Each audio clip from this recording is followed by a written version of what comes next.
నమస్తే, నేను ప్రశాంత్. గంజాయి స్మగ్లర్స్ ఎవరైతే అక్రమంగా ఆస్తులు సంపాదించారో ఇప్పుడు వాళ్ళ పని అయిపోయిందనే చెప్పొచ్చు. సో దీని గురించి అయితే మాట్లాడేందుకు ప్రస్తుతం మనతో పాటు సీనియర్ జర్నలిస్టు దుర్గా వడ్లమణి గారు ఉన్నారు. నమస్తే అండి. నమస్తే మేడం, గంజాయి స్మగ్లర్స్ అని మనం చాలా వింటాము, కానీ అంటే రేర్గా వాళ్ళు బయటపడుతూ ఉంటారు. సో ఇప్పుడు అసలు ఎవరెవరు ఉన్నారు, దీని మీద ఎలాంటి కేసులు అంటే ఎలాంటి ఎంక్వైరీ చేయబోతుంది, సో వాళ్ళు అక్రమంగా సంపాదించిన ఆస్తులు ఎలాంటివి? అంటే ఇవాళ ఆకే రవికృష్ణ ఆధ్వర్యంలో ఈగల్ సంస్థ ఏదైతే ఉందో వాళ్ళు ఒక అంటే మంచి నిర్ణయమే తీసుకున్నారు. మనం మొదటి నుంచి ఇదే చెప్తున్నాం.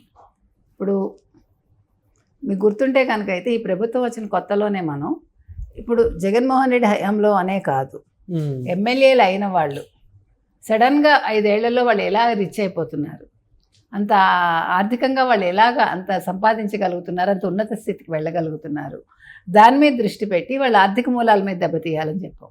అదేవిధంగా రౌడీ షీటర్స్ కావచ్చు, అదేవిధంగా ఎవరైతే ప్రభుత్వాలకి హెల్ప్ చేశారో గతంలో చేస్తున్నారో వాళ్ళు సడన్గా ఎలా రిచ్ అవుతున్నారు. ఇప్పుడు ఒక పెళ్ళికి వాళ్ళు అంత ఎలా ఖర్చు పెట్టగలుగుతున్నారు, ఒక ఎమ్మెల్యే స్థాయి మనిషి కావచ్చు, ఒక రాజకీయ నాయకుడు కావచ్చు, హౌ దే ఆర్ స్పెండింగ్, ఎక్కడి నుంచి వస్తుంది ఆ డబ్బు, ఎలా వచ్చింది, వీటి మీద దృష్టి పెట్టాలని చెప్పాం.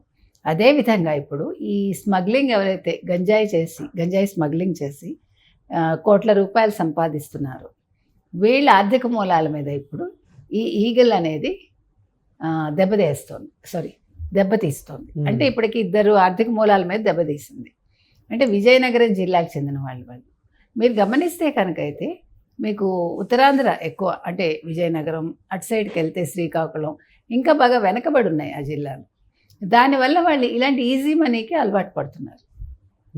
సో చదువు లేకపోవటం ఒక పక్క, చదువున్నా సరైన అవకాశాలు లేకపోవటం మరో పక్క, తర్వాత ఇదివరకు ఎక్కువ మీరు కనుక చూసుకుంటే ఉపాధి కూలీల కింద వచ్చేవాళ్ళు, ఈ కన్స్ట్రక్షన్ దాంట్లో ఉండేవాళ్ళు ఎక్కువ శ్రీకాకుళం వాళ్ళు ఉండేవాళ్ళు. ఈ మధ్యలో వీళ్ళు ఈ గంజాయి ఈ స్మగ్లింగ్కి అలవాటు పడి మీరు గమనిస్తే వాళ్ళు రావడం తగ్గిపోయింది. బీహారీస్ ఆ స్థానాన్ని భర్తీ చేశారు. మీకు హైదరాబాద్లో మీరు గమనించండి, ఇప్పుడు మీకు ఇక్కడ ఇళ్ళు కట్టేవాళ్ళు ఎక్కువ బీహారీసే. సో అంటే మీరు ఒక చెడుకు అలవాటు పడటం వల్ల మీలో ఉండే నైపుణ్యాన్ని కోల్పోతున్నారు రేదర్. సో అందుకని ఇప్పుడు ఈ ఆర్థిక మూలాల మీద దెబ్బతీశారు. సో ముందుగా ఎవరికి తీశారంటే ఇప్పుడు కనీసం ఒక 100 మందిని గుర్తించి వాళ్ళ ఆర్థిక మూలాల మీద దెబ్బతీయాలని వీళ్ళు నిర్ణయించుకున్నారు. ఇప్పటికి 2 తీశారనమాట.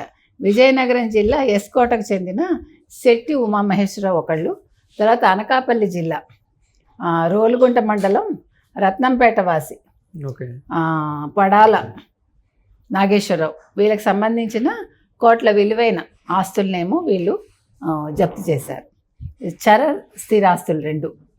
చరాస్తి స్థిరాస్తి 2 కూడా. మరో 10 మందికి సంబంధించి వీళ్ళు అప్పుడే ప్రతిపాదనలు పంపించారనమాట. సో త్వరలో వీటి మీద కూడా ఉత్తర్వులు వెలువడతాయి.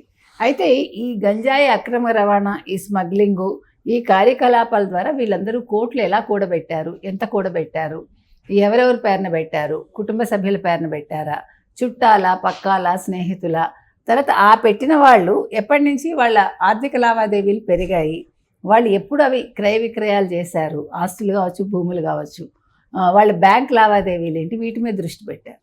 సో దీనివల్ల మీకు అర్థమైంది కదా మొత్తం.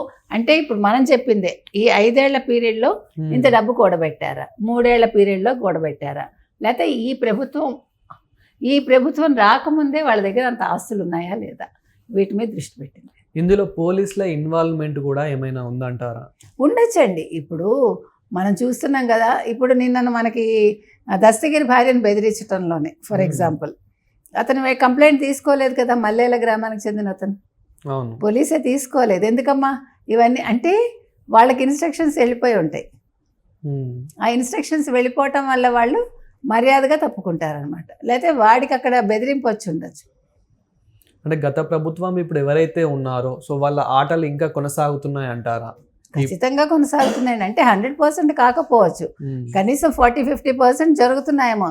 ఇప్పుడు పోలీస్ శాఖలో ఎట్లా అయితే ఉన్నారో, అబ్కారీ శాఖలో ఎలాగైతే ఉన్నారో మనం చెప్పుకున్నట్టు ఇంకా సజ్జలకి హవా నడుస్తుందని మనం విన్నాం కదా.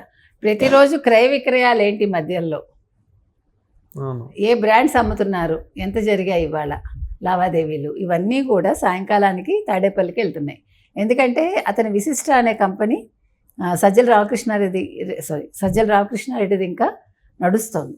కాబట్టి ఇంకా ప్రభుత్వం చాలా లోతుగా వాళ్ళ దృష్టి పెట్టాలి, లోతుగా పరిశోధనలు చేయించి ప్రతి ఒక్కళ్ళ మీద చర్యలు తీసుకోవాలండి.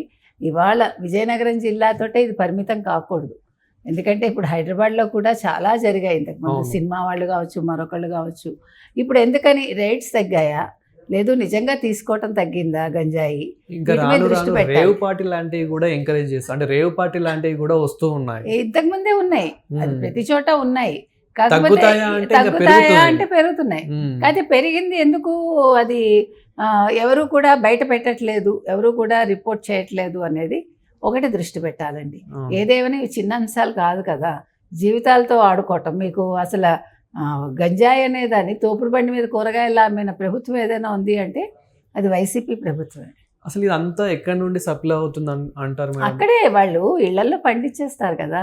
ఇక అదే చెప్తున్నాను, వాళ్ళు వృత్తులు మానేసి వాళ్ళు ఈ గంజాయి పెంచడం అనే ఒక ప్రవృత్తికి అలవాటు పడి దాని ద్వారా కోట్లు సంపాదించాలి, తొందరగా మనం కోటీశ్వర్లు అయిపోవాలి అనే ఒక అంటే దురాశతోటి ఈ రకంగా వాళ్ళు చేయటం జరుగుతుంది. కాబట్టి పోలీసులు దీని మీద ఈగలు ఏదైతే ఉందో రవికృష్ణ గారు చాలా తీవ్రంగా దృష్టి పెట్టి ప్రతి ఒక్కళ్ళ మీద చర్యలు తీసుకోవాలని మనం కోరుతున్నాం.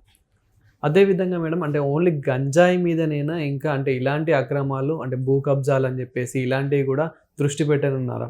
అదే ఇప్పుడు మొత్తం ఇప్పుడు ఈ గంజాయి ద్వారా ఏదైతే వీళ్ళు సంపాదించి భూములు కొన్నారా, ఇళ్ళు కొన్నారా, స్థలాలు కొన్నారా, ఏం కొన్నారు, ఇవన్నింటి మీద దృష్టి పెట్టి వాళ్ళు ఏం చేస్తున్నారంటే అసలు ఎప్పటి నుంచి జరిగాయి క్రయ విక్రయాలు, ఎప్పుడు వీళ్ళు భూమి కొన్నారు, ఏ ఇయర్లో కొన్నారు, ఎంత పెట్టి కొన్నారు, ఇంత డబ్బు ఎక్కడిది, అంతకుముందు వాళ్ళ ఆర్థిక స్థితిగతులు ఏంటి, ఇవన్నీ కూడా వీళ్ళు ఈగల్ అనేవాళ్ళు ఆ సంస్థ వాళ్ళు దృష్టి పెట్టారు. తర్వాత వీళ్ళు సిఐలకి ఎస్ఐలకి వీళ్ళందరికీ కూడా ట్రైనింగ్ ఇచ్చి అంటే ఈ అంశాల్లో వాళ్ళు ఎలా వీళ్ళని పట్టుకోవాలి అనే దాని మీద శిక్షణ ఇవ్వడం కూడా జరుగుతుంది. ఒకసారి సిబిఐ ఎంక్వైరీ స్టార్ట్ అయిందంటే వీళ్ళ అన్యాయాల అక్రమాలు అన్నీ బయటపడాల్సిందే. ఏదైనా ఇప్పుడు వాళ్ళకి ఒక ప్రత్యేక సంస్థ ఉంది కాబట్టి వాళ్ళే దృష్టి పెడుతున్నారు. ఏదేమైనా ఈ 100 మందిని కాకుండా ఇప్పుడు 100 మందితో ఆపేయకుండా ఇంకా ఎవరెవరున్నా కూడా చిన్న పెద్ద అనేది లేకుండా ఈవెన్ పొలిటీషియన్స్ ఇందులో ఇన్వాల్వ్ అయ్యి ఉన్నా కూడా ఈ సంస్థ చర్యలు తీసుకోవాలని మనం కోరుతున్నాం. Thank you madam.